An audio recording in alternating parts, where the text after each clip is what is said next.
ठीक है। जैसे बाबा लोग करते हैं कि हमने हवन कुंड तैयार कर लिया, उसके बाद घी लेके आओ किसी को बोलते हैं, तो उनका कोई से घी लेके आता है, उसके बाद किसी को बुलाते हैं, वो उन्हें बोलते हैं कि इस हवन कुंड में घी डालो और अचानक उसमें आग उत्पन्न हो जाती है। तो सबसे पहले मैं किसी स्टूडेंट को बुलाना चाहूंगा, निहारिका।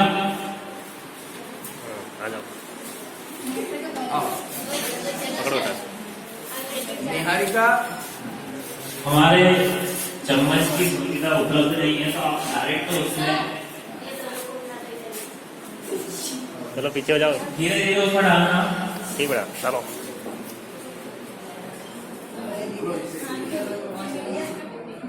ओम क्लीं क्लीं कामकार्यं स्वाहा, ओम क्लीं क्लीं नित्य। अरे देखो आग कैसे उत्पन्न हुई। हाँ ये जादू है, जादू।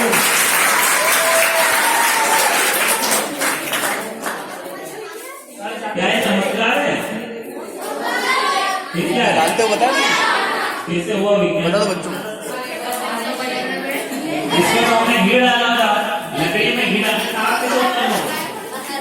करो करो उसको बंद करो। और जन सामान्य को तो यही लगता है ना। और इसको केरोसिन के तेल में रखते हैं। काय में रखते हैं? केरोसिन के तेल में क्यों रखते हैं? क्योंकि ये बहुत क्रियाशील धातु है। क्या है ये? बहुत ही क्रियाशील धातु है ना। और सोडियम धातु मुलायम होती है। धातु पड़ी, धातु अधातु में अंतर नहीं आ आपको। धातु ऐसी होती है, कठोर होती है, लेकिन सोडियम ऐसा है जो मुलायम होता है और जो चक्कू से कट जाता है। लोहे कटता है किसी से, लेकिन सोडियम कट जाता है। अब क्या होता है, आप लोगों ने देखा होगा कि कई जादूगर क्या करते हैं, कई बार साधु महात्मा आते हैं कई बार, और आपके घर में क्या करते हैं, बताते हैं कि प्रेत बाधा है, भूत बाधा है, और ऐसा करके वो क्या करते हैं, फिर ऐसा करके वो जल में आग लगाने का एक नौटंकी करते हैं, और फिर कहते हैं कि देख मैंने तेरे यहाँ भूत प्रेत है, छाया है, ये मैंने खत्म कर दिया। तो वो क्या करते हैं, नजर उतारने जैसा कुछ प्रोग्राम रहता है ना। मैं आपको बता रहा हूँ,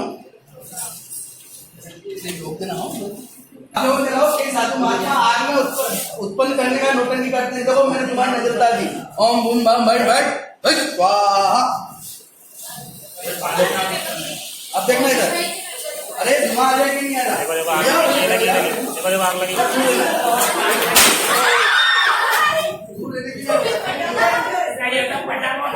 मैं विज्ञान चमत्कार भी बता रहा हूँ, ये सिर्फ बता रहा हूँ। धातु है आप लोगों के चैप्टर में, और धातुओं का रासायनिक गुण पड़ा है। धातुओं का रासायनिक गुण क्या है? धातुएं एसिड से क्रिया करके क्या बनाती है, अम्ल से क्रिया करके हाइड्रोजन गैस देती है। क्या देती है? और हाइड्रोजन गैस देखी तो नहीं है तुम लोगों ने? अच्छा, एक और परीक्षा में जब एसिड से नाइट्रिक एसिड से धातु क्रिया करती है तो ब्राउन कलर का धुआं निकलता है। कैसा? ब्राउन कलर का। और हाइड्रोजन गैस हवा से हल्की होती है, इसलिए तुमने देखा गुब्बारा हवा में उड़ते कि नहीं उड़ते हैं? अब अपन गुब्बारा उड़ेंगे नहीं, कह रहे हवा उससे गैस बताएंगे। और हाइड्रोजन गैस की खुशबू कैसी होती है? सड़े हुए अंडे की तरह। कैसी होती है?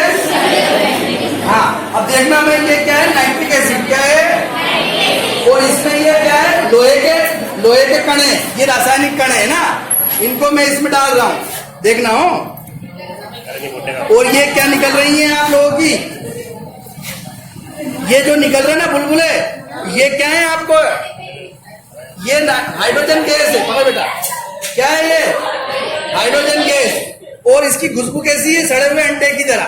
अगर आप इसको, एक अजीब खुशबू आ रही कि नहीं बेटा? है ना? तो ये सड़े हुए अंडे की खुशबू रहती है, और ये हवा से कैसी होती है? हल्की होती है। कैसी होती है हवा से?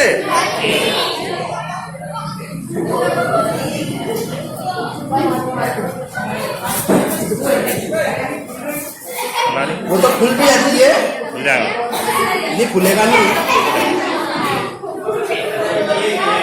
निकल गई गैस, पर फिर भी ये थोड़ी बहुत भी इकट्ठी हो रही है इसमें। तो हमने कल से देखा था, तो देखो ये दिन में जब हमने किया तो ये देखो इस प्रकार का गुब्बारा ऐसा स्थिर ही है, मतलब इसके अंदर कौन सी गैस भरी हुई है? Hydrogen gas. ठीक है, और ये देखिए आप,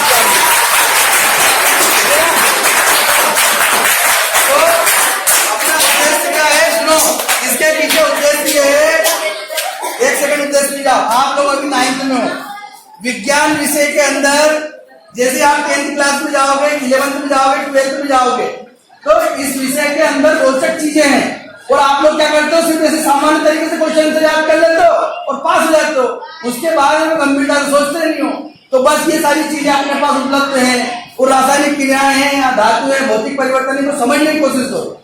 आई समझ में? और ये चीजें किताबों में लिखी हुई है आपके, ये वास्तविकता में क्या है, होती है। क्या है? होती है। इनकी क्रियाएं होती है, सब कुछ होता है ना। तो इसको क्या समझेंगे, बिल्कुल वास्तविक समझेंगे। क्या समझेंगे? वास्तविक। बस ये उद्देश्य था आज मेरा।